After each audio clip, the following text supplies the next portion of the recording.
Mesdames, Messieurs, bienvenue sur Philly Radar. Sommet de la Ligue arabe, Bachar al-Assad signe son retour sur la scène diplomatique arabe après 12 ans d'absence.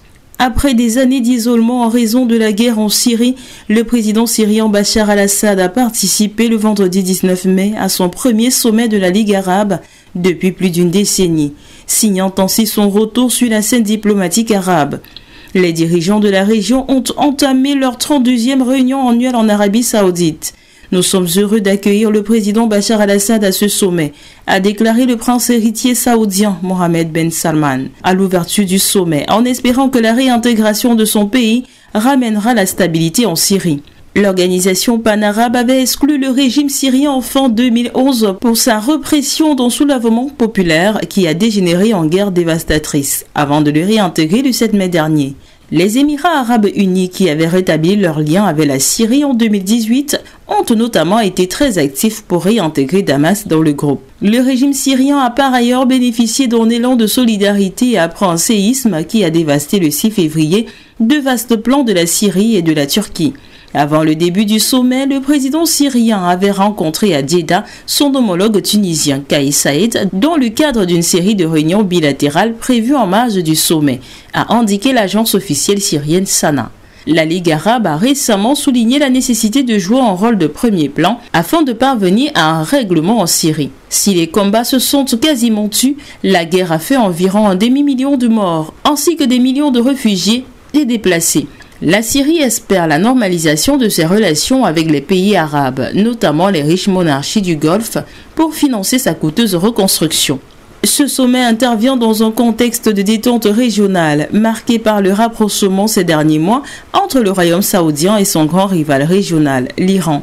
Riyad a aussi rétabli récemment ses services consulaires avec Damas. Hôte de la réunion, l'Arabie saoudite déploie par ailleurs des efforts diplomatiques pour tenter de trouver une issue à des conflits régionaux comme au Yémen. Le chef du Conseil de souveraineté soudanais Abdel Fattah al-Burhan a publié vendredi un décret selon lequel le chef du Conseil souverain du Soudan a été limogé de son poste de vice-président du Conseil de souveraineté de la transition. Al-Burhan a ordonné, selon le communiqué, au secrétariat général du Conseil de souveraineté et aux autorités étatiques concernées de mettre en vigueur ce décret constitutionnel. Le général Mohamed Dagalo, mieux connu sous le nom de Hamidti, est le chef du puissant groupe paramilitaire Force de soutien rapide, soutenu par Wagner.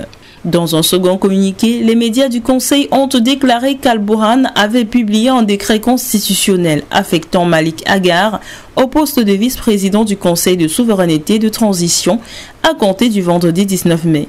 Malik Agar est membre du Conseil de souveraineté et chef du mouvement populaire.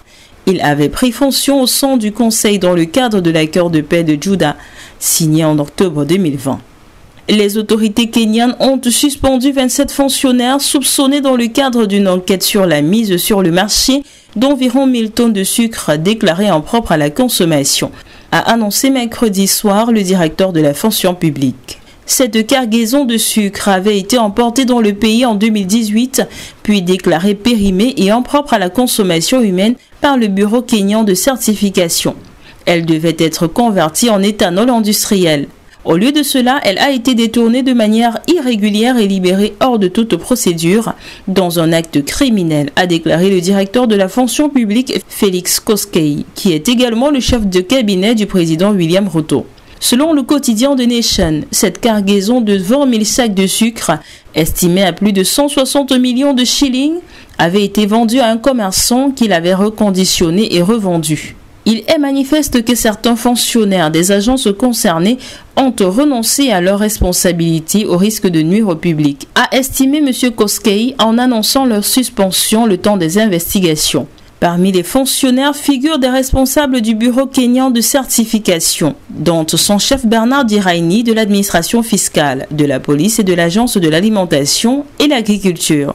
Le Kenya connaît une forte hausse du coût de la vie, notamment des produits alimentaires. Le prix du sucre détail vient d'augmenter d'environ 30% en un mois, pour atteindre plus de 200 shillings, environ 1,30 € le kilogramme, selon des médias locaux. Le gouvernement envisage d'introduire une nouvelle taxe sur le sucre produit localement, entre autres, dans le cadre d'un nouveau projet de loi de finances visant à augmenter ses recettes fiscales. Au Tchad, au moins 12 civils tués dans l'attaque de leur village à Makaté. Selon les autorités locales et les médias, au moins 12 personnes ont trouvé la mort tôt mercredi dans l'attaque de leur village situé dans la province tchadienne du Logone oriental. Par ailleurs, 6 assaillants ont été tués.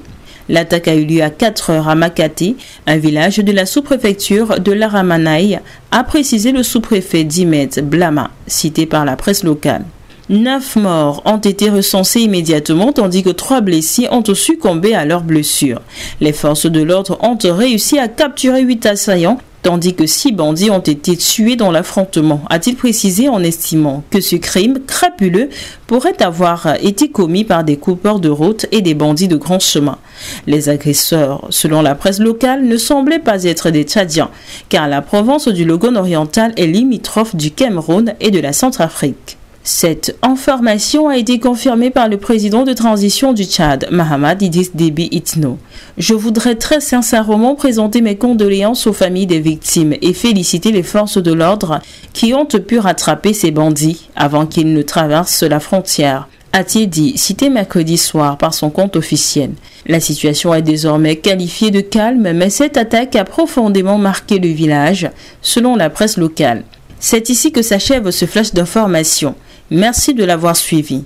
Abonnez-vous et activez la cloche de notification pour suivre toute l'actualité sur Philly Radar.